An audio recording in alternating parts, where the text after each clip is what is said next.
പറയുന്നത്. സംസ്ഥാനത്ത് മഴ ശക്തമായതോടെ മഴക്കെടുതികളും ഉയരുകയാണ് എന്നുള്ള റിപ്പോർട്ടുകൾ തന്നെയാണ് വരുന്നത്. കോഴിക്കോട് മലയോര മേഖലയായ വിലങ്ങാട് ശക്തമായ കാറ്റിലും മഴയിലും മരങ്ങൾ കടപുഴകി വീണു. നിരവധി വൈദ്യുത തൂണുകളും തകർന്നു. ജില്ലയിൽ 100ഓളം വീടുകൾ വെള്ളത്തിലായിരിക്കുകയാണ്. എറണാകുളം കുമ്പളം ഫെറിയിൽ വള്ളം മറിഞ്ഞ് കാണാതായ ആൾക്കായി ഇന്നും തിരച്ചിൽ തുടരും. മഴക്കെടുതിയിൽ 182 വീടുകളാണ് അവിടെ തകർന്നിരിക്കുന്നത്. ഇടുക്കിയിൽ മഴ ശക്തമായതോടെ 4 ഡാമുകൾ തുറന്നു. 103 വീടുകൾ ഭാഗികമായും 9 വീടുകൾ പൂർണ്ണമായും തകർന്നു. 10 ദുരിതാശ്വാസ ക്യാമ്പുകളും തുറന്നിട്ടുണ്ട്. കണ്ണൂർ തലശ്ശേരി പാട്യത്ത് ഒഴുക്കിൽപ്പെട്ട് കാണാതായ വയോധികയ്ക്കായുള്ള തിരച്ചിൽ ആരംഭിച്ചിട്ടുണ്ട്. വിവരങ്ങളുമായി തിരുവനന്തപുരത്ത് നിന്ന് ശാലിനിയും, ഇടുക്കിയിൽ നിന്ന് സുബിൻ തോമസും, കൊച്ചിയിൽ നിന്ന് കിരണും, കോഴിക്കോട് നിന്ന് അനഘയും, കണ്ണൂരിൽ നിന്ന് മിഥുൻ പിള്ളയും ചേരുകയാണ്. നമുക്ക് ഓരോരുത്തരിലേക്കും പോയി വിശദമായ വിവരങ്ങൾ തന്നെ തേടേണ്ടതുണ്ട്. ആദ്യം നമുക്ക് കോഴിക്കോട്ടേക്ക് പോകാം. അനഘ ഹർഷൻ ചേരുന്നുണ്ട്. അനഘ, വലിയ കെടുതികളാണ് ഈ കനത്ത മഴ മൂലം ഉണ്ടായിക്കൊണ്ടിരിക്കുന്നത്. കോഴിക്കോട് നമുക്കറിയാം വലിയ രീതിയിലുള്ള മണ്ണിടിച്ചിലും മരം കടപുഴകി വീഴുന്നതും അടക്കമുള്ള നാശനഷ്ടങ്ങൾ ഇങ്ങനെ രേഖപ്പെടുത്തിക്കൊണ്ടിരിക്കുകയാണ്. നിലവിലെ സാഹചര്യം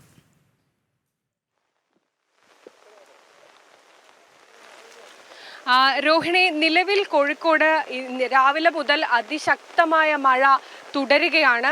ഇപ്പോഴും മണിക്കൂറിൽ നല്ല രീതിയിൽ മഴ ഇപ്പോഴും പെയ്യുകയാണ്. ഇപ്പോൾ നമ്മൾ നിൽക്കുന്ന ഒരു പ്രദേശം എന്ന് പറയുന്നത് കോഴിക്കോടിൻ്റെ ഈ ജല അറ എന്നൊക്കെ അറിയപ്പെടുന്ന ഈ കോഴിക്കോട് സരോവരം തണ്ണീർത്തടത്തിലാണ്. എക്കാലവും നമ്മൾ റിപ്പോർട്ട് ചെയ്യുന്നതാണ് ഈ തണ്ണീർത്തടം. ഈ പ്രദേശത്തെ ആളുകൾ ഒരു കാലിക്കറ്റ് ട്രേഡ് സെന്ററും അതുപോലെ തന്നെ മർക്കസ് എന്ന് പറയുന്ന വിദ്യാഭ്യാസ സ്ഥാപനവും മണ്ണിട്ട് നികത്തി എന്നത്. അങ്ങനെ മണ്ണിട്ട് നികത്തിയതിൻ്റെ ദുരിതഫലം അനുഭവിക്കുന്ന ഒരു കൂട്ടം ആളുകൾക്കിടയിലാണ് നമ്മളിപ്പോൾ നിൽക്കുന്നത്. വെള്ളം കെട്ട്, ഈ ശക്തമായ മഴ തുടരുന്ന ഈ സാഹചര്യത്തിൽ വെള്ളക്കെട്ട്, ഈ പ്രദേശത്തെ 100ഓളം കുടുംബങ്ങളാണ് ഇപ്പോൾ വെള്ളക്കെട്ട് ഭീഷണിയിൽ നേരിടുന്നത്. നമുക്ക് ദൃശ്യങ്ങളിൽ നിന്ന് കാണാം ഒരു വീട്, ആ വീടിന് ചുറ്റും നടക്കാൻ പോലും കഴിയാത്തത്ര രീതിയിലുള്ള വെള്ളക്കെട്ടാണ് ഇപ്പോൾ ഉള്ളത്. ഈ വെള്ളക്കെട്ടിൻ്റെ പ്രധാന കാരണം എന്ന് പറയുന്നത് ഈ ഭാഗത്ത് നമുക്ക് കൃത്യമായി കാണാം. ആ ഭാഗത്ത് ഞാനിപ്പോൾ നിൽക്കുന്ന ഇവിടെ നിന്ന് ആ ഭാഗത്തൊക്കെ തന്നെ തണ്ണീർത്തടമായിരുന്നു. ഈ തണ്ണീർത്തടമാണ് സ്വകാര്യ വ്യക്തികൾ മണ്ണിട്ട് നികത്തിയത്. ആ മണ്ണിട്ട് നികത്തിയതിൻ്റെ ഏറ്റവും വലിയ ദുരിതം അനുഭവിക്കുന്ന ഒരു വലിയ സമൂഹം ഇവിടെയുണ്ട്. അതിൻ്റെ നേർക്കാഴ്ചയാണ് നമ്മളിപ്പോൾ കണ്ടുകൊണ്ടിരിക്കുന്നത്. ഈ പ്രദേശത്തെ ഈ രീതിയിൽ മുഴുവൻ ഭാഗത്തും ഇത്തരത്തിൽ വെള്ളക്കെട്ട്, അതിശക്തമായ വെള്ളക്കെട്ട് ഉണ്ട്. മഴ ഇപ്പോൾ ചെറിയ രീതിയിൽ ഇങ്ങനെ പെയ്തുകൊണ്ടിരിക്കുകയാണ്. ഈ മഴ നിൽക്കാതെ പെയ്താൽ, അതായത് ഇടതടവില്ലാതെ ഒരു ദിവസം മുഴുവൻ അല്ലെങ്കിൽ അങ്ങനെ മഴ തുടരുന്ന ഒരു സാഹചര്യം ഉണ്ടായിക്കഴിഞ്ഞാൽ ഈ പ്രദേശം ഒന്നാകെ വെള്ളക്കെട്ടിലേക്ക് പോകും. ഇവിടെ ആർക്കും നിൽക്കാൻ കഴിയാത്തത്ര സ്ഥിതിയിലേക്ക് കാര്യങ്ങൾ നീങ്ങും. എന്തായാലും നമുക്ക് ഈ വീട്ടിലുള്ള ആളോട് ചോദിച്ചു നോക്കാം. ഇങ്ങനെ ഒരു വെള്ളക്കെട്ട് നിങ്ങൾക്ക് മുൻപ് അനുഭവപ്പെട്ടിട്ടില്ല. കാരണം എന്താണ് നിങ്ങളിപ്പോൾ അനുഭവിക്കുന്നത്? നിങ്ങളുടെ ഒരു അവസ്ഥ എന്താണ്?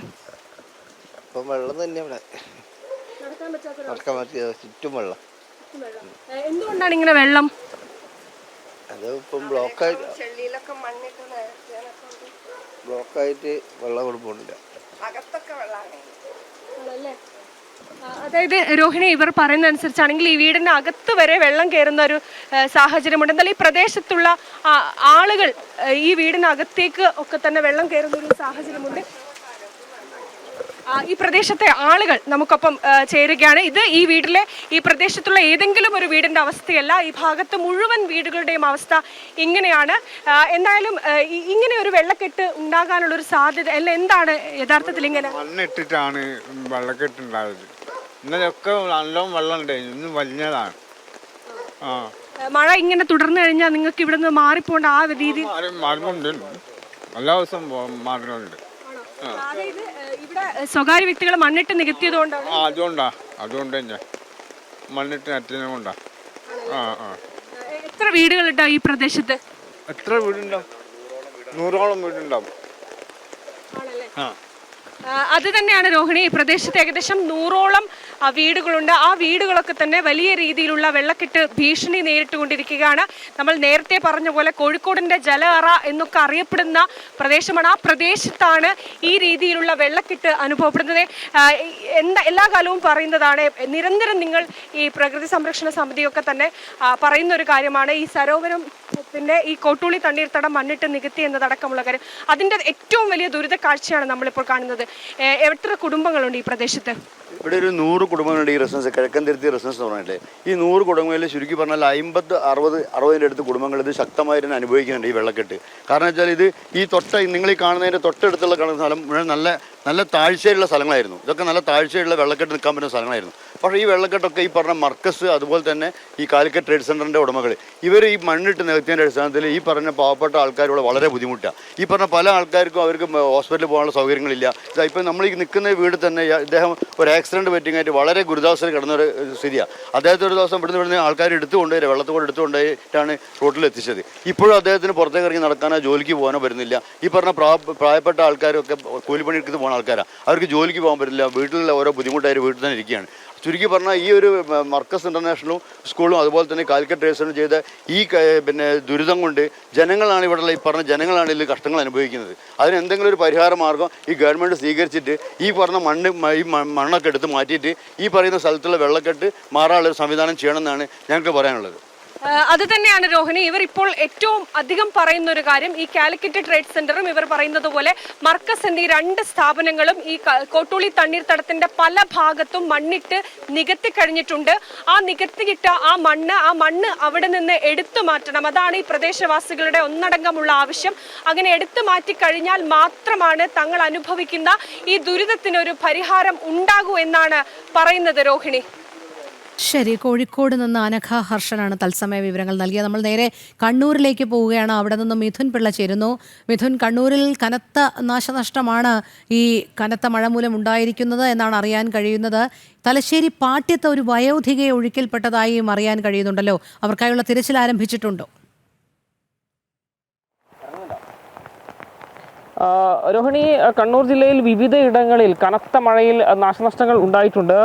ഇപ്പോൾ രോഹിണി പറഞ്ഞതുപോലെ തന്നെ തലശ്ശേരി പാട്യത്താണ് ഒരു വയോധികയെ വെള്ളക്കെട്ടിൽ വീണ് കാണാതായി എന്നൊരു വിവരം വരുന്നത്. അതുതന്നെ 70 മുതിയങ്ങ സ്വദേശിയായ നളിനി എന്ന 70-കാരിയാണ് കാണാതായത്. ഇവരുടെ വീടിന് തൊട്ട് പുറകിലൊരു ചെറിയ വെള്ളക്കെട്ടുണ്ട്. വെള്ളക്കെട്ടും ചെറിയൊരു കൈത്തോടുമുണ്ട്. ആ കൈത്തോടിൽ വീണ് കാണാതായതോ ആണോ എന്നൊരു സംശയം നിലനിൽക്കുന്നുണ്ട്. ഞാനിപ്പോൾ നിൽക്കുന്നത് കണ്ണൂർ, നമ്മൾ നേരത്തെ റിപ്പോർട്ട് ചെയ്ത അതേ സ്ഥലമാണ്. അവിടെ വീണ്ടും ജലനിരപ്പ് ഉയർന്നിട്ടുണ്ട്. കാരണം ദൃശ്യങ്ങളിൽ നമുക്കിവിടെ കാണാം.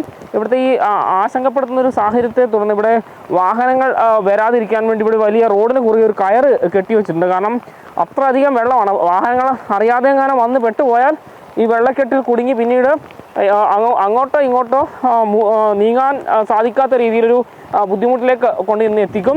നേരത്തെ നമ്മൾ വാർത്ത റിപ്പോർട്ട് ചെയ്യുന്ന സമയത്ത് ഇത്രയും വെള്ളം ഈ പ്രദേശത്ത് ഉണ്ടായിരുന്നില്ല. അതിനാണ്ട് വെള്ളത്തിൻ്റെ അളവ് കുറവായിരുന്നു.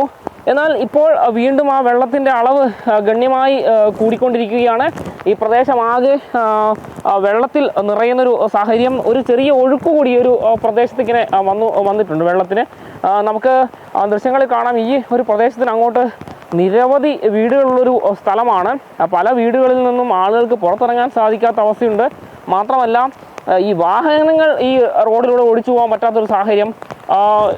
നമ്മുടെ ജനം ടി വിയുടെ കണ്ണൂർ ഓഫീസിൻ്റെ പരിസരം കൂടിയാണ് ഈ ഒരു പ്രദേശം. ഒരു താഴ്ന്ന പ്രദേശമാണ്. മാത്രമല്ല ഈ ഒരു പ്രദേശം ഒരു റെസിഡൻഷ്യൽ ഏരിയയും കൂടിയാണ്. ആ ഒരു മേഖലയിലാണ് ഇത്തരത്തിൽ വലിയ തോതിലുള്ളൊരു വെള്ളക്കെട്ടുണ്ടായിരിക്കുന്നത്. കണ്ണൂർ നഗരത്തിൽ തന്നെയാണ് എന്നുള്ളതാണ് ഏറ്റവും വലിയ ഒരു വിരോധാഭാസം. നേരത്തെ നമ്മളിവിടെ ലൈവ് ചെയ്യുന്ന സമയത്ത് തന്നെ ഇവിടെ ഒരു നാട്ടുകാരൻ നമ്മോട് പറഞ്ഞത്, ഇവിടെ മഴക്കാലത്തിന് മുന്നേ ഓടകളും ഓവുചാലുകളൊക്കെ വൃത്തിയാക്കേണ്ടതാണ്. എന്നാൽ അത്തരമുള്ളൊരു പ്രവൃത്തിയും നടന്നില്ല. ആ പ്രവൃത്തി നടക്കാത്തത് കൊണ്ടാണ് ഇത്തരത്തിൽ വലിയ വെള്ളക്കെട്ട് ഈ പ്രദേശത്ത് ഉണ്ടായത് എന്നുള്ളൊരു ആരോപണമാണ് അദ്ദേഹം ഉന്നയിച്ചത്. ഇപ്പോൾ നമുക്ക് ഈ ദൃശ്യത്തിൽ ഇടത് സൈഡിൽ നമുക്ക് കാണാൻ വേണ്ടി സാധിക്കും ഒരു വീട്. ആ വീട്ടിൽ നിറയെ ഈ ഒരു വീടിൻ്റെ ചുറ്റുഭാഗം മുഴുവൻ വെള്ളത്തിൽ മുങ്ങിയിരിക്കുന്നൊരു സാഹചര്യം. നമുക്ക് ഇവിടുത്തെ ഈ പ്രദേശത്തിൻ്റെ പ്രശ്നം എന്ന് പറയുന്നത്, നമുക്ക് എവിടെയെങ്കിലും കുഴിയുണ്ടോ എന്ന് അറിയില്ല. നിറയെ വെള്ളമുള്ളതാണ്. അതുകൊണ്ടാണ് നമുക്ക് അങ്ങോട്ട് ആ ഭാഗത്തേക്ക് പോകാൻ സാധിക്കാത്തൊരു സാഹചര്യം. എന്തായാലും ഈ ഒരു പ്രദേശം മുഴുവൻ വെള്ളത്തിൽ മുങ്ങിയിരിക്കുന്നു. ഈ വഴിയൊക്കെ ശരിക്കും പറഞ്ഞാൽ ഒരു തോടിന് സമാനമായൊരു സാഹചര്യത്തിലേക്ക് പോയിരിക്കുന്നു എന്നുള്ളതാണ് എടുത്തു പറയേണ്ട ഒരു സാഹചര്യം. മാത്രമല്ല ഇതേ ഒരു അവസ്ഥ തന്നെയാണ് കണ്ണൂർ കക്കാട് എന്ന് പറയുന്ന സ്ഥലത്തും. അവിടെ പുഴയോട് ചേർന്നൊരു പ്രദേശമാണ്. അവിടെയും നിരവധി വീടുകളിൽ വെള്ളം കയറിയിട്ടുണ്ടെന്നൊരു വിവരം ലഭിക്കുന്നുണ്ട്. പല സ്ഥലങ്ങളിലും ചെറിയ ചെറിയ നാശനഷ്ടങ്ങൾ റിപ്പോർട്ട് ചെയ്യുന്നുണ്ട്. പക്ഷേ ഇപ്പോൾ നേരിടുന്ന ഏറ്റവും വലിയ പ്രതിസന്ധി എന്ന് പറയുന്നത് വലിയ തോതിലുള്ള വെള്ളക്കെട്ട് തന്നെയാണ്. ഈ വെള്ളക്കെട്ടിൻ്റെ ഒരു രീതി എന്ന് പറയുന്നത് വെള്ളം ഒഴുകി പോകുന്നുണ്ടെങ്കിലും ഈ തുടർച്ചയായി മഴ പെയ്യുന്നത് വലിയൊരു പ്രതിസന്ധി സൃഷ്ടിക്കുന്ന ഒരു സാഹചര്യം തന്നെയാണ് ഇപ്പോൾ ഉള്ളത്. ഏതായാലും ഈ നാട്ടുകാർ അധികാരികളെ തന്നെയാണ് കുറ്റപ്പെടുത്തുന്നത്. കാരണം മഴ പെയ്യുന്നതിന് മുൻപേ തന്നെ ഈ ഓടയും മറ്റും തോടും ഒക്കെ തന്നെ ചളിയും മണ്ണും ഒക്കെ മാറ്റി ഒരു വൃത്തിയാക്കേണ്ടതായിരുന്നു. അങ്ങനെ മാറ്റിയിരുന്നെങ്കിൽ ഈ പ്രദേശത്ത് ഇത്രയും വലിയൊരു പ്രശ്നം ഉണ്ടാകുമായിരുന്നില്ല എന്ന് തന്നെയാണ് നാട്ടുകാർ ഉൾപ്പെടെ പറയുന്നത്. ഏതായാലും മഴയൊന്നും ശമിക്കാതെ ഈ വെള്ളം ഇവിടെ നിന്ന് ഒഴിഞ്ഞു പോകുമെന്ന് കരുതുന്നില്ല രോഹിണി. ശരി, കണ്ണൂരിലെ സാഹചര്യമാണ് മിഥുൻ പിള്ള വിശദീകരിച്ചത്. നേരത്തെ പുത്തൻപുലരി തുടങ്ങി ഒരു അരമണിക്കൂറിനുള്ളിൽ മിഥുൻ ഈ സ്ഥലത്ത് തന്നെയായിരുന്നു. അവിടെ ഇത്രയും വെള്ളമില്ലായിരുന്നു. അരമണിക്കൂർ പിന്നിടുമ്പോൾ വെള്ളം വലിയ രീതിയിൽ ഉയരുന്ന കാഴ്ചയാണ് കാണുന്നത്. കണ്ണൂരിലെ മിക്ക പ്രദേശങ്ങളും ഇത്തരത്തിൽ വലിയ വെള്ളക്കെട്ടിനടിയിലാണ് എന്നുള്ള വിവരങ്ങളാണ് അവിടെ നിന്നും വരുന്നത്. നമ്മൾ ഇനി നേരെ കൊച്ചിയിലേക്കാണ് പോകുന്നത്. കൊച്ചിയിൽ നിന്ന് കിരൺ കുമാർ ചേരുന്നുണ്ട്. കിരൺ, അവിടെ നിന്നുള്ള സാഹചര്യം. രോഹിണി, എറണാകുളം ജില്ലയിൽ ഇപ്പോഴും കനത്ത മഴ തുടരുകയാണ്. ജില്ലയിലെ മിക്ക സ്ഥലങ്ങളിലും വലിയ രീതിയിലുള്ള വെള്ളക്കെട്ട് തന്നെയാണ് അനുഭവപ്പെട്ടുകൊണ്ടിരിക്കുന്നത്. കാക്കനാട് തുതിയൂർ ഭാഗത്ത് താഴ്ന്ന ചില പ്രദേശങ്ങളിലെ വീടുകളിലേക്ക് വെള്ളം കയറുന്നുണ്ട്. ഒപ്പം തന്നെ മറ്റ് ചില ഭാഗങ്ങളിലും ആലുവ ചില ഭാഗങ്ങളിലടക്കം ചില വീടുകളിലേക്ക് വെള്ളം കയറിയിട്ടുണ്ട് എന്നാണ് മനസ്സിലാക്കാൻ സാധിക്കുന്നത്. ഏതായാലും ജില്ലയിലെ പല സ്ഥലങ്ങളിലും ഈ കനത്ത മഴയെ തുടർന്ന് വ്യാപകമായിട്ടുള്ള നാശനഷ്ടങ്ങൾ തന്നെയാണ് ഉണ്ടായിട്ടുള്ളത്.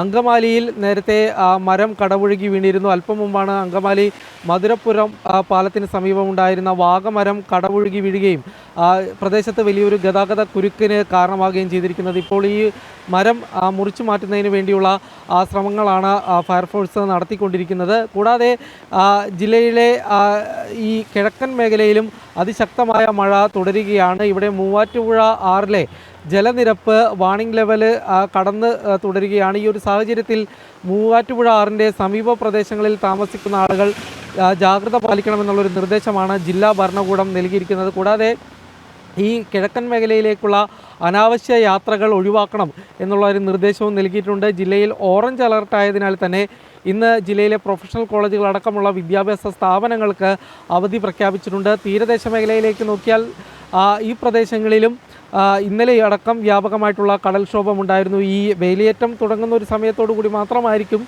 കടൽക്ഷോഭം ആരംഭിക്കുക. എന്നിരുന്നാൽ പോലും ഇന്നലെയൊക്കെയും വലിയ രീതിയിലുള്ള കടൽക്ഷോഭം ഉണ്ടായിരുന്നു. ഈ ഒരു സാഹചര്യത്തിൽ, അതായത് ഈ മഴ തുടരുന്ന ഒരു സാഹചര്യത്തിൽ ഇന്നും വലിയ രീതിയിലുള്ള കടൽ കയറ്റം ഉണ്ടാകാനായിട്ടുള്ളൊരു കാര്യം തന്നെയാണ് പ്രതീക്ഷിക്കുന്നത്. അതുകൊണ്ട് തന്നെ ഈ പ്രദേശത്തുള്ളവർ ജാഗ്രത പാലിക്കണമെന്നുള്ളൊരു നിർദ്ദേശം നൽകിയിട്ടുണ്ട്.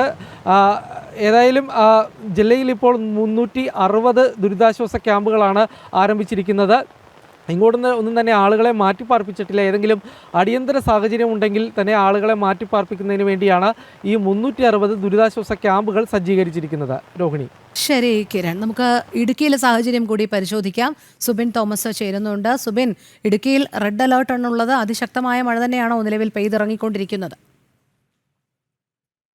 ശക്തമായ മഴ പെയ്യുന്ന സാഹചര്യമാണുള്ളത്. എല്ലാ ലോ റേഞ്ചിലും ഹൈ റേഞ്ചിലും എല്ലാം തന്നെ ശക്തമായ മഴ തുടരുന്ന സാഹചര്യം. നിലവിലിപ്പോൾ ലോ റേഞ്ചിൽ മഴയ്ക്ക് നേരിയ ഒരു ശമനമുണ്ടെങ്കിൽ പോലും ഇടവിട്ട് പെയ്യുന്ന ശക്തമായ മഴയുണ്ട്. മലയോര മേഖലയിലും സമാനമായ രീതിയിൽ മഴ പെയ്തുകൊണ്ടിരിക്കുന്ന ഒരു സാഹചര്യം. ഒരു ആശങ്കപ്പെടേണ്ട സാഹചര്യം നിലവിലില്ല എന്നുള്ളതാണ് ഇപ്പോഴും ജില്ലാ ഭരണകൂടം വ്യക്തമാക്കുന്നത്. ഇതിൽ എടുത്തു പറയേണ്ട മറ്റൊരു കാര്യം എന്നുള്ളത് 4 ഡാമുകൾ നിലവിലിപ്പോൾ തുറന്നിട്ടുണ്ട്. അതിൽ മലങ്കര ഡാമിന്റെ 4, 5, 6 ഷട്ടറുകൾ നിലവിലിപ്പോൾ അടച്ചിട്ടുണ്ട് എന്നുള്ളതാണ് ജില്ലാ ഭരണകൂടം വ്യക്തമാക്കുന്നത്. നിലവിലിപ്പോൾ 2 ഷട്ടറുകൾ കൂടി മാത്രമേ മലങ്കര ഡാമിൽ വെള്ളം പുറത്തേക്ക് ഒഴുക്കുന്നുള്ളൂ. മറ്റ് 3 ഷട്ടറുകൾ നിലവിൽ അടച്ചിട്ടുണ്ട് എന്നുള്ള ഒരു റിപ്പോർട്ട് നിലവിൽ ജില്ലാ ഭരണകൂടത്തിന്റെ ഭാഗത്തുനിന്ന് ഉണ്ടാകുന്നുണ്ട്. മറ്റ് 3 ഡാമുകളിൽ നിന്നും മലങ്കര ഡാം, കല്ലാർകുട്ടി ഡാം, അതുപോലെ തന്നെ പാമ്പ്ള ഡാം ഉൾപ്പെടെ ഉള്ള മറ്റ് 3 ഡാമുകളിൽ നിന്ന് വെള്ളം പുറത്തേക്ക് ഒഴുക്കി വിടുന്നുണ്ട്. ഈ മേഖലകളിലെല്ലാം തന്നെ വൃഷ്ടിപ്രദേശങ്ങളിൽ ശക്തമായ മഴ തുടരുന്ന സാഹചര്യമുണ്ട്. നീരൊഴുക്ക് വർദ്ധിച്ചിരിക്കുന്ന സാഹചര്യമുണ്ട്. കൂടാതെ ജില്ലയിലെ വലിയ ഡാമുകൾ, ഇടുക്കി ഡാമും അതുപോലെ തന്നെ മുല്ലപ്പെരിയാർ ഡാം ഉൾപ്പെടെയുള്ള ഡാമുകളിലേക്കും ജലനിരപ്പ് ഉയരുന്ന ഒരു സാഹചര്യം. അതായത് ഏകദേശം മുല്ലപ്പെരിയാർ ഡാമിന്റെ ജലനിരപ്പ് ഒരു 125 അടി പിന്നിട്ട് 127 അടിയിലേക്കൊക്കെ എത്തുന്ന ഒരു സാഹചര്യം ഉണ്ടായിട്ടുണ്ട്. കഴിഞ്ഞ 5 ദിവസത്തെ മഴയിലാണ് ഏകദേശം 10 അടിയോളം ഈ മുല്ലപ്പെരിയാറിൽ ജലനിരപ്പ് ഉയർന്നിട്ടുള്ളത്. നിലവിൽ ആശങ്കപ്പെടേണ്ട സാഹചര്യം മുല്ലപ്പെരിയാറിലും ഇല്ല എന്നുള്ളതും ജില്ലാ ഭരണകൂടവും അതുപോലെ തന്നെ ജലസേചന വകുപ്പും എല്ലാം തന്നെ വ്യക്തമാക്കുന്നുണ്ട്.